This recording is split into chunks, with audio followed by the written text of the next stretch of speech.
Welcome to another episode of First Down by CoachTools. Today I'm here with Coach Grady Breen. Thanks for coming on, Coach. Hey, thanks for having me.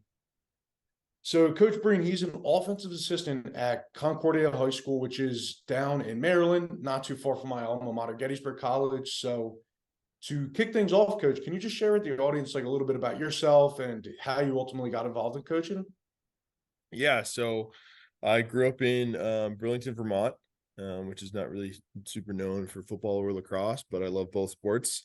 Had a couple different coaches really of each sport who really impacted me. So pretty quickly, I decided that I wanted to follow in that kind of footstep. Graduated from Burlington High School in 2011, then went to Messiah College, just up the street from where you were at, Gettysburg in Mechanicsburg, PA. Played lacrosse there for 4 years from 11 to 15. Networked really. So at that point, like leaving high school, going through college, even though I was playing college lacrosse, I knew I wanted to try to coach college football. Started to just network a lot on Twitter. And then my junior year, which was the January 2014, was the first time I went to the AFCA convention. That year was in Indianapolis. My buddy at Messiah, he was from Fishers, so I drove, stayed with his parents, which was awesome. Showed up at the convention floor for the first time, was just blown away. From there, kind of really cemented my wants to coach college football. Went back the following year. That was in Louisville. Ended up getting a intern gig at Castleton University in Castleton, Vermont, now VSU Castleton, coaching receivers, which was pretty cool for not having coached, not having played college football. To get a position job, even at an intern level, was awesome. So from there, looking at all of the costs that college coaching can be, financially, socially, etc., decided to go into high school teaching a little earlier than expected. Turned down the GA job. Then went to the 1-year master's program at University of Vermont. Moved back in with my parents. And then moved down here to Maryland, where my now wife is from, and got a job teaching here at South Carroll High School. Nice. So if you had to go back to like the beginning of your career when you're just kind of starting off, what advice would you give yourself, just to better prepare your projection? Frankly, I wouldn't do much differently, which feels good to say. I've always I think it's an overused term, but I've always kind of hustled at it. And that's hustled like worked at it and not hustled like gambled at it, right? Because I worked really hard at football, really, and lacrosse, but football primarily for a while. Like not many college lacrosse players were watching clinic tape throughout all of undergrad. So I think that was always a strength. So no matter what, I knew a lot of ways to do any one thing, which is a huge plus. So I knew I was just hungry, right? Like, I don't know how many notebooks I filled of just diagrams, of just ideas that I had in play design or something. So there was a lot of football that I learned just by like drawing stuff. So that was really the strength. And like I had a boss tell me this too. And so I could kind of see it in retrospect that I didn't come into the job, that my time at Castleton or really anywhere, like, well, when I was at XYZ school, we did it like this, or my coach Mitchell, or whomever said, we did it this way, or, this was such and such school's way of doing it. I could just talk about like a lot of different ways that guys did it. So I could have another way to do something if needed, but also knowing to just like sit there and shut up as like the young coach. So that was I think a strength of mine, like to just know stuff and just be hungry and learn about it. Because not to speak too broadly, but there's a lot of guys who are just like, this is who I am, that I should just get this coach for who I played for, but they don't know ball. Like you have to really know ball. Like guys who can sit there and talk ball and really get down to the nitty gritty, like those are the guys that you can talk for hours with. But there's also guys out there just trying to, get the polo that don't deserve it. So I look back fondly as like, hey, I was fairly self-made from being not a great high school quarterback to understanding a lot about pass coverage, a lot about play design, a lot about quarterback footwork. Like that was the good stuff. And now I can look back and, I'm thinking about things that we did in, 2014, or really like 2016, 2017, 2018.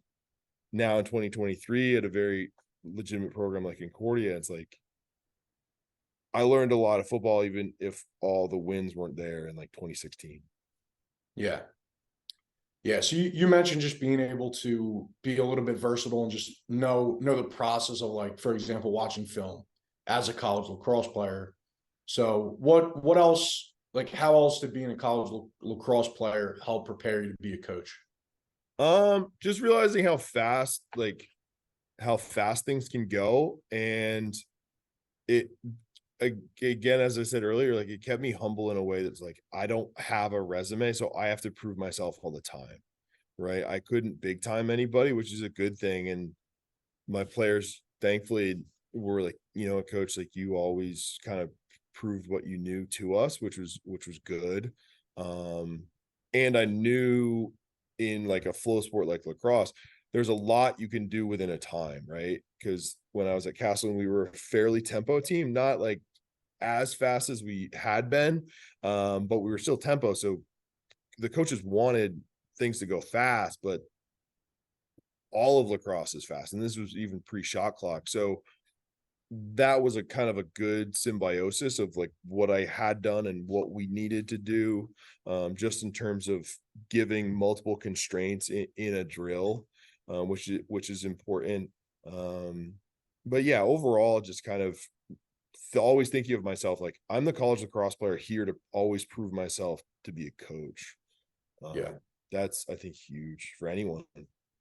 definitely. And what else about lacrosse has maybe carried over to the game of football? Because most of the audience is football centered. Oh So yeah, for sure. And I think like I always kind of describe it as like the Venn diagram of my brain of like all fall I'm all this and all spring I'm all that. So I think where it kind of merges is realizing that in a flow sport like lacrosse, it can still be successful when it's not perfect. Like there could be a byproduct of something you're designing, right? But in football, you have to know enough to, because it's so algorithmic, right? You're calling a play, you're calling a defense every single snap. You're not just gonna go say, okay, just go do it. And then you kind of realize the byproducts where it's not quote unquote perfect, like it is on the diagram, right? mm, But it is worked out. For instance, if you run, say, gap stream, whatever, one back, two back power, that backside linebacker flows over the double team fast, and that your running back sticks his foot in the ground and cuts it back like weak side A. That's not how it's supposed to really be on the diagram, but you're realizing that it's still successful, not in a quote unquote perfect state. yeah, So yeah. got it. So what else would you give advice to other coaches about, just in general? I would say just like be humble enough to always be learning. And that's probably most guys who are already listening to this podcast, right? But don't be so stuck in your way. Like it's so dangerous to say this is just how we do things. Or at least be able to prove like why you're doing it that way. I've learned that more and more as like a lacrosse head coach, right? You got to be able to say, okay, we're still going to do it this way because of these things. But just know enough to be able to learn how to do something else, right? Like at my previous stop, we were very much a man coverage team. This was before I was at Concordia. We were very much a man coverage team, but learning off clinic tape how to teach, rotational cover 3 or quarter half stuff was great for when you have to coach scout team on the fly against a team that's going to roll a safety down or play quarter half to 3-by-1 kind of stuff. So just know, like, how the toolbox can never be too big. There can be breakdowns in how well you teach it, right? But the toolbox can never be too big, and it's important to, like, okay, if this is happening, or if I need to teach a kid how to do this, even like the kind of bastardized version, right? I need to know how it works, because that's really the chess match that you see in things. And that's what we love about football. But if you're just saying I know enough, and I can say this, of course, before I have kids, but as soon as I have kids, it's my days are going to be a little different in terms of time to just think about clinic tape, etc. But know enough, because even if you don't do it, another team's probably going to do it that you're going to play. So if this is how, wing T Sally, this is how crisscross reverse, this is how an air raid team looks at something. How do we go about doing it? Right. That just helps tremendously. Yeah. Yeah. And I think, just like you were saying, like, from my perspective, being a former defensive lineman, like, just understanding, like, what happens on the backside, like, hey, Yeah. You have to be able to know, like, what the other pieces are doing. And as a coach, you have to know that much more to actually be successful. And just to your point too, like, continuously learning. Like, what I found is, like, I've talked to, I think this is episode 54 of the podcast. Well done. I've had a lot of conversations, and I've had some pretty successful coaches on here as well. And like yourself, they're all just saying, don't get complacent and continuously learn. And it's never going to be like a finished product. You're going to evolve and progress and get better. But it's not going to be like a linear progression. No. You're going to have ups, you're going to have downs. And it sounds like you've experienced that too. Oh yeah, it's and things kind of go, yeah, exactly as you said, like, things go up and down, and things that you might not have referenced for a little while might be, like, tremendously beneficial later on. And two, like,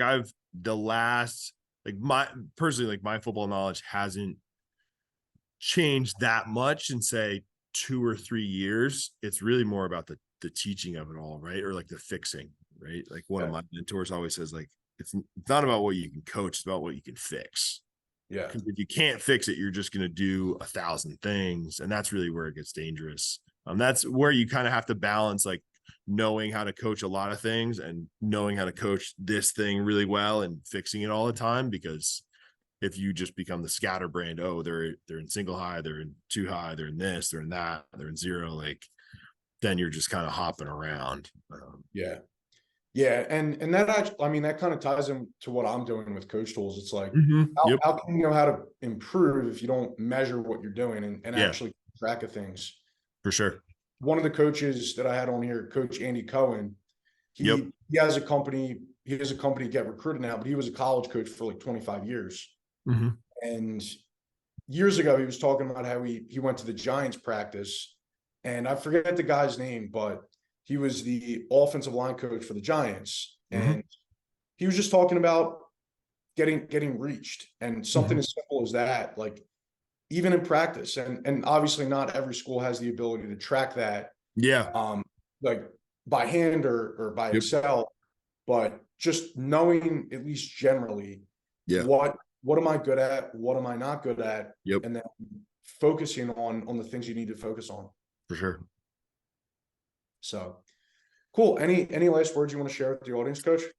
No, always just keep, sharpening your sword, keep working at your craft. And it's, really, like, grow where you're planted, but also go where you're valued. I've learned that perpetually, right? Like, there's, we love what we do, coaches, as coaches. But really, like, if you're not, if you don't feel fulfilled in a situation, you might not be frustrated with that. You might just need to look for a different opportunity. So I encourage everyone to just keep working and go find a place that makes you love the sport as much as you do. Awesome. Well, great advice, Coach. Thank you very much for sharing. Yeah. And best of luck as you get into the spring season. Thanks, Coach.